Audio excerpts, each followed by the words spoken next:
स्वागत है दोस्तों आपका हमारे YouTube चैनल पे। आज मैं अपने इस क्लास में चर्चा करने वाला हूँ कन्फाइंड स्पेस सेफ्टी के ऊपर। जो friends as a safety officer, as a safety engineer के रूप में अपना करियर बनाना चाहते हैं या इस फील्ड में जॉब कर रहे हैं, उनके लिए कन्फाइंड स्पेस सेफ्टी का नॉलेज काफ़ी इंपॉर्टेंट है, काफ़ी बेनिफिशियल है।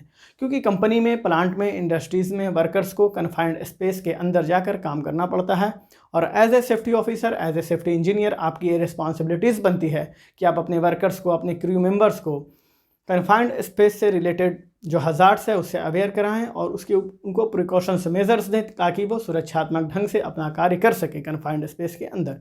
तो मैं आज कन्फाइंड स्पेस के ऊपर, कन्फाइंड स्पेस सेफ्टी के ऊपर चर्चा करने वाला हूं कि सबसे पहले मैं ये बात करूंगा कि कन्फाइंड स्पेस क्या है। तो इसे हम एक सिंपल एग्जाम्पल से आपको समझाते हैं कि जैसे घर में हम डेली यूज़ के लिए, वाटर के लिए एक वाटर स्टोरेज टंकी अपने छत के ऊपर रखते हैं, वाटर स्टोरेज टैंक रखते हैं। 3 महीने 6 महीने के बाद क्या होता है कि अपने टंकी में, हमारे टैंक में जिसमें पानी जमा होता है उसमें धूल कण जमा हो जाते हैं। तो उस धूल कण की सफाई के लिए जब हम टंकी में उतर के उस टंकी को साफ़ कर रहे होते हैं, टैंक को, यही कन्फाइंड स्पेस है। मतलब कि वो टैंक ही कन्फाइंड स्पेस है और उसके अंदर जो हम सफाई का काम कर रहे हैं, यानी कि हम कन्फाइंड स्पेस के अंदर काम कर रहे हैं। तो इसी तरह कंपनी में, प्लांट्स में, इंडस्ट्रीज़ में बड़े बड़े स्टोरेज बिन्स होते हैं, कॉलम्स होते हैं। कॉलम्स क्या होता है? बहुत लंबा, जैसे कि आपने चिमनी देखा होगा ईंट भट्ठे का, उसी तरह मेटल्स का बना हुआ, चिमनी नहीं बल्कि मेटल्स का उसी तरह ऊंचा बना हुआ 50 फीट 60 फीट ऊंचा कॉलम्स होता है जिसके अंदर वर्कर्स को जाके काम करना होता है।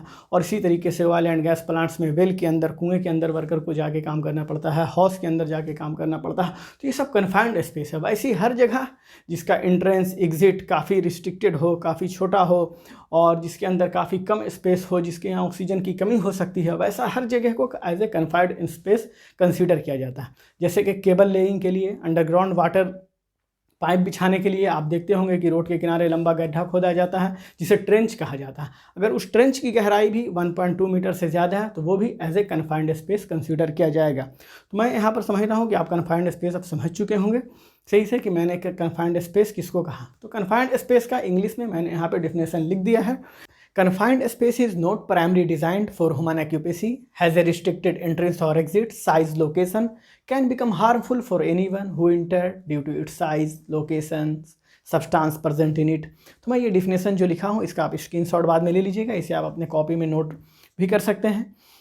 आपको डिफिनेशन जो है वो इंग्लिश में याद करना है। मैं आपको चीज़ें हिंदी में समझा दे रहा हूँ कि आप चीज़ों को समझ जाएं। तो मैंने देख लिया, हम लोग समझ गए होंगे कि अब कन्फाइंड स्पेस क्या है। अब मैं देखता हूँ कि कन्फाइंड स्पेस में जब आप काम कर रहे हैं तो उसमें क्या क्या हज़ार्ड्स हो सकते हैं। तो मुख्य रूप से उसमें कई हज़ार्ड्स हैं, ये डिपेंड करता है कन्फाइंड स्पेस कैसा है। कुछ कन्फाइंड स्पेस तो ऐसा होता है कि जिसके अंदर आपको ज़रा भी ऑक्सीजन नहीं होता है, आपको SCBA पहन के जाना पड़ता है, मतलब कि SCBA ले करके जाना पड़ता है, सेल्फ कंटेन ब्रेथ अपरेटस। ये क्या होता है? ऑक्सीजन का एक सिलेंडर आपको पीठ पे रखना होता है और नाक में मास्क उसका लगा कर जाना होता है, आपको सिलेंडर के माध्यम से ही सांस लेना है। तो इस तरह का भी कन्फाइंड स्पेस होता है। जब पानी से भरे मैन हॉल में वर्कर्स उतर के काम करते हैं, वहाँ पर उनको ये SCBA लेकर जाना पड़ता है। तो कई तरह के कई क्लासेस होते हैं कन्फाइंड स्पेस का, मैं उसमें नहीं जाना चाहता हूँ। मैं अब कॉमनली आपको बताऊँगा कि कन्फाइंड स्पेस में क्या क्या कॉमनली हज़ार्ड्स हो सकते हैं। पहला इंपॉर्टेंस जो है, अगर आपसे कोई क्वेश्चन पूछ दे कि कन्फाइंड स्पेस का क्या हज़ार्ड है, what are the hazards inside confined space during the work, कि आप जब कन्फाइंड स्पेस के अंदर काम कर रहे हैं तो उस दौरान क्या क्या खतरा हो सकता है। तो मैं उसको क्या हूँ यहाँ पर कॉमनली मैंने 5 ठो सामान्यतः ये हज़ार्ड्स जो होते हैं मैं उसके यहाँ पर नोट किया हूँ, आप इसका स्क्रीनशॉट ले लीजिएगा। पहले मैंने एटमॉस्फेरिक हज़ार्ड्स, मतलब कि जिस एरिया में आप गए हैं, जो एरिया आपका कन्फाइंड स्पेस है, उसके एटमॉस्फेयर से रिलेटेड एटमॉस्फेरिक हज़ार्ड्स क्या हो सकता है? ऑक्सीजन की कमी हो सकती है, ऑक्सीजन डिफिशियंसी, ऑक्सीजन बहुत ज़्यादा हो सकता है, ऑक्सीजन इनरिचमेंट, वहाँ पर टॉक्सिक फ्यूम हो सकते हैं।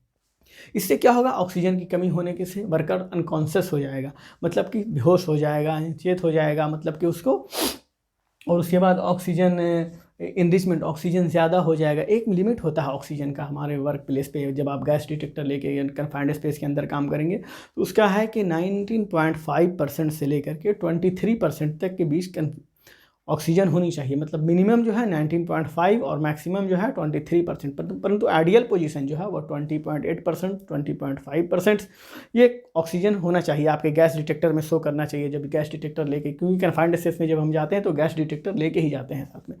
तो ये हो सकता है कि ऑक्सीजन ज़्यादा हो सकता है, ऑक्सीजन कम हो सकता है, वहाँ पे टॉक्सिक फ्यूम हो सकते हैं, जिससे क्या होगा, अनकॉन्शियस हो सकता है, वर्कर का डेथ हो सकता है, सफोकेशन से डेथ हो सकता है। तो ये सब हज़ार्ड्स हैं। तो मतलब कि ये चीज़ें होंगी जिससे कि क्या होगा, जिसका हमने बताया कि उसमें वर्कर का डेथ भी हो सकता है, अनकॉन्शियस हो सकते हैं। तो पहला है एटमॉस्फेरिक हज़ार्ड। एटमॉस्फेरिक हज़ार्ड्स में क्या क्या हो सकता है, oxygen enrichment, oxygen deficiencies, toxic fumes, poor air qualities, आप इसमें जोड़ सकते हैं। उसके बाद दूसरा, फायर एंड एक्सप्लोशन का खतरा हो सकता है। अगर कन्फाइंड स्पेस आप कोई स्टोरेज बिन में गए हैं जिसके अंदर फ्लेमेबल केमिकल स्टोर होता था, सही से क्लीनिंग नहीं हुआ, आप कोई टंकी का रिपेयर करने के लिए गए हैं जिसके अंदर फ्लेमेबल गैस स्टोर था, तो उसकी क्लीनिंग सही से नहीं हुई है और आप जाके वहाँ पे वेल्डिंग का काम शुरू कर दिया है, कटिंग का काम शुरू कर दिया, तो यहाँ फायर और एक्सप्लोशन का खतरा बन जाएगा। या वहाँ ऑक्सीजन की मात्रा बहुत ज़्यादा है तो एक स्पार्क आपका निकला वेल्डिंग के दौरान, उसके क्या होगा, आग लग जाएगा। तो फायर एंड एक्सप्लोशन दूसरा खतरा हो सकता है। दूसरा हज़ार्ड्स, पहला एटमॉस्फेरिक हज़ार्ड्स, दूसरा फायर एंड एक्सप्लोशन, तीसरा क्या है, इंट्रैपमेंट। हमने बताया है कि कन्फाइंड स्पेस वैसी जगह होती है जिसका एंट्रेंस काफ़ी रिस्ट्रिक्टेड होता है, एग्जिट काफ़ी रिस्ट्रिक्टेड होता है, काफ़ी जगह काफ़ी छोटा होता है, वर्कर्स बड़ा अनकंफर्टेबल सिचुएशन में वहाँ पे काम करते हैं। तो इंट्रैपमेंट का खतरा हो सकता है। क्यों हो सकता है, due to lack of space and congested entry and exits, entered worker में स्टक इनसाइड कन्फाइंड स्पेस, जगह की कमी होने की वजह से अंदर फंस जाएगा, स्टक कर जाएगा। मैंने यहाँ पर जो इंट्रैपमेंट लिखा, ये इंट्रैपमेंट का डेफिनेशन नहीं है, बल्कि ये कारण बता रहे हैं कि क्यों इंट्रैप कर जाएंगे। क्यों इंट्रैप कर जाएंगे, क्योंकि जगह की कमी होगी, कंजेस्टेड होगा। तो तीसरा हज़ार्ड, पहला हो गया क्या, एटमॉस्फेरिक हज़ार्ड, याद कर लीजिए इसको साथ में, ज़्यादा इसको प्रेशर लेके नहीं पढ़ना, मतलब कि सिंपल सा चीज़ है और ये सिंपल तरीके से इसको समझना आपको कि हज़ार्ड्स क्या क्या है कन्फाइंड स्पेस का। तो पहला एटमॉस्फेरिक हज़ार्ड्स हो जाएगा, दूसरा क्या है तो फायर एंड एक्सप्लोशन, तीसरा क्या है इंट्रैपमेंट, लोग फंस जाएंगे क्योंकि जगह छोटा है तो लोग फंसने का खतरा तो खुद सोचिए, बल्कि इसको याद नहीं करना है। एक्सेसिव हीट हो जाएगा। क्यों एक्सेसिव हीट हो जाएगा, मैंने कारण बताया, due to enclose nature of confined space.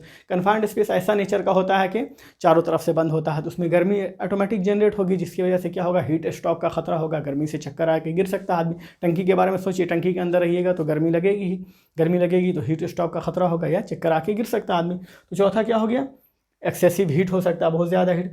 Musculoskeletal problem, मतलब कि क्या मस्क्यूलोस्केलेटल प्रॉब्लम, ये बड़ा टफ वर्ड आपको लग रहा है, इसको टफ नहीं समझना, मतलब क्या है कि नस खिंचा जाना, सिंपल भाषा में इसको समझना कि हाथ पैर का नस खिंचा जाना। काम कर रहे हैं तो क्या है कि वहाँ पर अनकंफर्टेबल सिचुएशन में आपको बैठ के काम करना पड़ेगा, सही पोस्चर नहीं रहेगा जब आप कन्फाइंड स्पेस में काम करेंगे।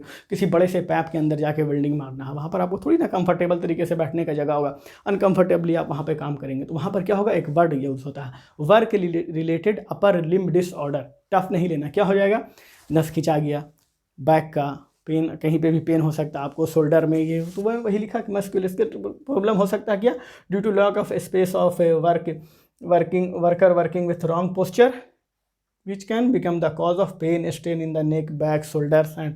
तो ये पाँच हज़ार्ड्स हैं, मेनली 5 हज़ार्ड्स यहाँ पर हमने लिखा है। Atmospheric hazard, fire and explosion hazards and the entrapments, फंस जाएगा उसमें, एक्सेसिव हीट, गर्मी बढ़ जाएगी, और क्या है, मस्कुलोस्केलेटल प्रॉब्लम, क्या अनकंफर्टेबल पोस्चर में बैठ के काम करेंगे तो कहीं पे भी नस चढ़ जाना, दर्द हो जाना, ये हो सकता है। इसके और भी कुछ हज़ार्ड्स हैं इसको आप जोड़ सकते हैं। इसके अलावा क्या है कि हमने देखा कि कन्फाइंड स्पेस क्या है, कन्फाइंड स्पेस के क्या क्या हज़ार्ड्स हैं। अब मेन इंपॉर्टेंट जो है कि ये समझना है कि कन्फाइंड स्पेस में सुरक्षात्मक ढंग से हम किस तरह से कार्य करें। तो आइए अब उसकी तरफ चलते हैं। पहले आप इसका स्क्रीनशॉट ले लीजिए, फिर मैं उसको बताता हूँ। हाँ, तो सबसे पहले before entry the confined space किन चीज़ों का हमें इंश्योर करना है।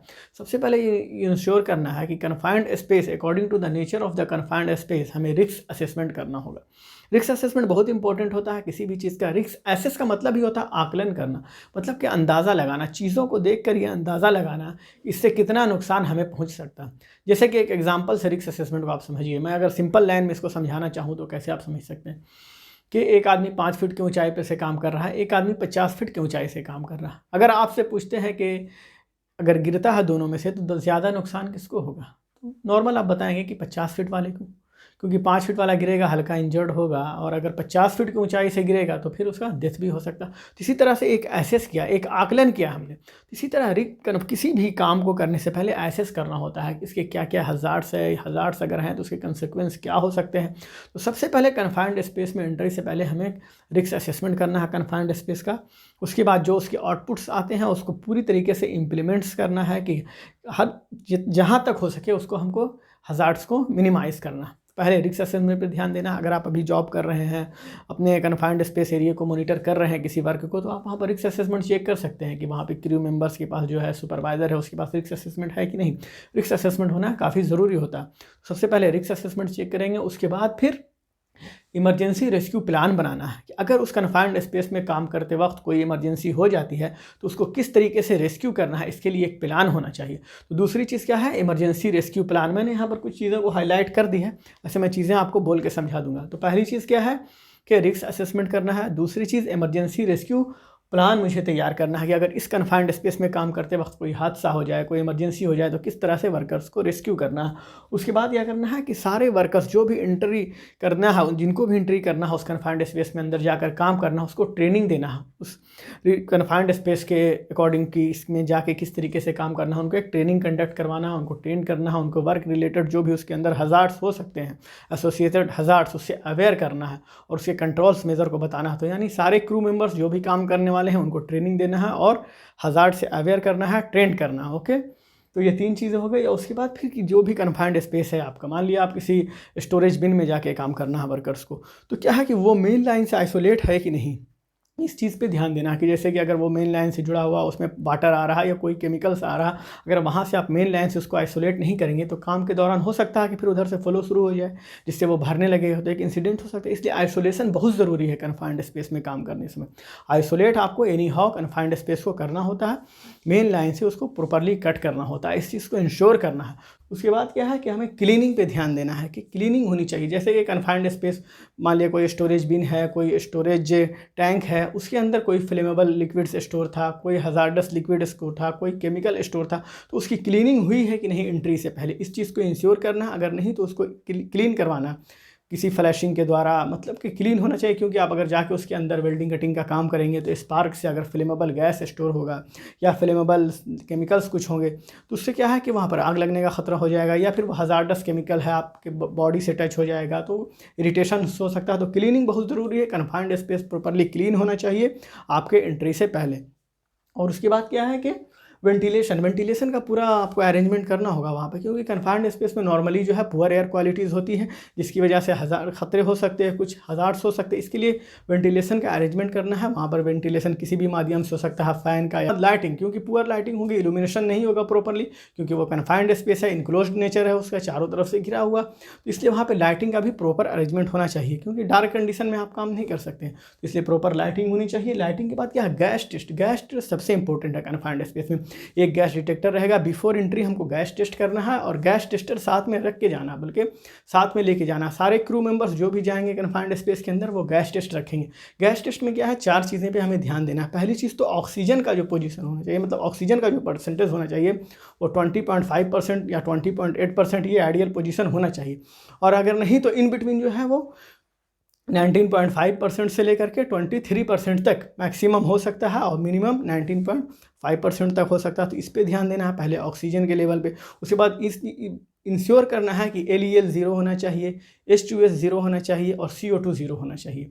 ये चीज़ें 0 होने चाहिए और ऑक्सीजन का 20.8 या 20.5% होना चाहिए। तो गैस टेस्ट बहुत इंपॉर्टेंट है। इसके बाद क्या है कि जब आप अंदर जाएंगे, जो भी ट्रेंड पर्सन है वो अंदर जाएंगे, काम शुरू करेंगे, तो काम के दौरान किन चीज़ों का ध्यान देना है। पहला तो काम कन्फाइंड स्पेस के अंदर कभी करना है जबकि कॉम्पिटेंट सुपरविज़न हो आपके पास, कॉम्पिटेंट सुपरविज़न हो जो कि आपको सजेस्ट करे। कॉम्पिटेंट सुपरवाइज़र के अंदर आपको कन्फाइंड स्पेस के अंडर में, कन्फाइंड स्पेस के अंदर काम करना है, कॉम्पिटेंट सुपरवाइज़र के अंडर में। और दूसरी चीज़ क्या है कि जब आप कन्फाइंड स्पेस के अंदर एंट्री करते हो तो एक एंट्री अटेंडेंट आपका होना चाहिए, जिसे होल वाचर कहते हैं। वो उसके पास एक एंट्री लॉग शीट होगा जो कि वो टाइमिंग लिखेगा, नोट्स करेगा कि कितने लोग अंदर जा रहे हैं और किस समय अंदर जा रहे हैं। रोटेशन का टाइम सेट होना चाहिए। ये क्या है, सुपरवाइज़र और सेफ्टी ऑफिसर जो साइड के हैं वो अपना इस चीज़ को फिक्स करेंगे कि इस कन्फाइंड स्पेस में कितना देर का जॉब रोटेशन होना चाहिए, या फिर रिस्क असेसमेंट के अकॉर्डिंग जॉब रोटेशन का टाइमिंग वहाँ पे सेट करना है। अगर 3 लोग काम करने के लिए गए हैं तो पुअर एयर क्वालिटी है, नॉर्मली होता है कन्फाइंड स्पेस के अंदर, या हीट होती है एक्सेसिव, तो इसके लिए एक आदमी ज़्यादा देर कन्फाइंड स्पेस के अंदर काम नहीं कर सकता। उसके लिए क्या है कि एक जॉब रोटेशन का टाइमिंग सेट होगा, जो कौन मॉनिटर करेगा, एंट्री अटेंडेंट। तो एंट्री अटेंडेंट इसके अलावा क्या करेगा, वो ऑलवेज कम्युनिकेशन में रहेगा। जो लोग अंदर काम कर रहे हैं उनसे उसको कम्युनिकेट करते रहना है, क्या वो लोग तो अनकॉन्शियस तो नहीं हो गए, या अगर कोई भी इमरजेंसी उनको नज़र आती है कि अंदर में वर्कर्स को कोई भी परेशानी आ रही है तो वो तुरंत एक इमरजेंसी हॉर्न होगा एंट्री अटेंडेंट के पास, वो अलार्म को रेस करेगा, तुरंत इमरजेंसी रेस्क्यू टीम आएगी और रेस्क्यू करेगी। इसके अलावा और भी चीज़ें हैं, कन्फाइंड स्पेस के नेचर पर डिपेंड करता है। मेनली कन्फाइंड स्पेस का जो चीज़ें कॉमनली है मैंने उसके बारे में आपको बताया। बहुत सारी चीज़ according to the nature of the confined space depend करती है। अब कन्फाइंड स्पेस ऊंचाई पे है तो वहाँ पे आपको दो चीज़ों का ध्यान देना होगा। पहला तो वर्क एट हाइट का आपको सारा सेफ्टी प्रिकॉशंस लेना होगा, उसके बाद फिर कन्फाइंड स्पेस का लेना होगा। अब कन्फाइंड स्पेस में आप क्या जॉब परफॉर्म कर रहे हैं, अगर आप वहाँ पर वेल्डिंग कटिंग ग्राइंडिंग करने के लिए गए, हॉट वर्क एक्टिविटीज़, यहाँ पे आपको 3 चीज़ देखना होगा। एक तो वर्क एट हाइट का आपको सारा प्रिकॉशंस लेना है, दूसरा कन्फाइंड स्पेस का सारा प्रिकॉशंस लेना है, और तीसरा हॉट वर्क एक्टिविटीज़ के दौरान जो सारे प्रिकॉशंस होते हैं वो लेने होते हैं। तो यहाँ पर 3 चीज़ों पे ध्यान दिया। तो इसी तरीके से according to the nature of the confined space हमें जो है अपना सेफ्टी मेजर्स मतलब कि जो भी है उसको लेना होता है। इसके अलावा मैंडेटरीज पीपीज तो मैंडेटरीज हैं, मतलब कि जैसे कि हार्ड हैट हो गया, सेफ्टी शूज़ हो गए, ग्लव्स हो गए, कवर ऑल हो गया। इसके अलावा according to the nature of the confined space क्या रिक्वायरमेंट है, किसी कन्फाइंड स्पेस में पड़ता है एज ए लाइफ लाइन के लिए कि पहन के जाना है लाइफ लाइन की, अगर कोई इमरजेंसी हुआ, बंदा अगर वहाँ अंदर गिर गया तो उसको खींचना है उस लाइफ लाइन के थ्रू।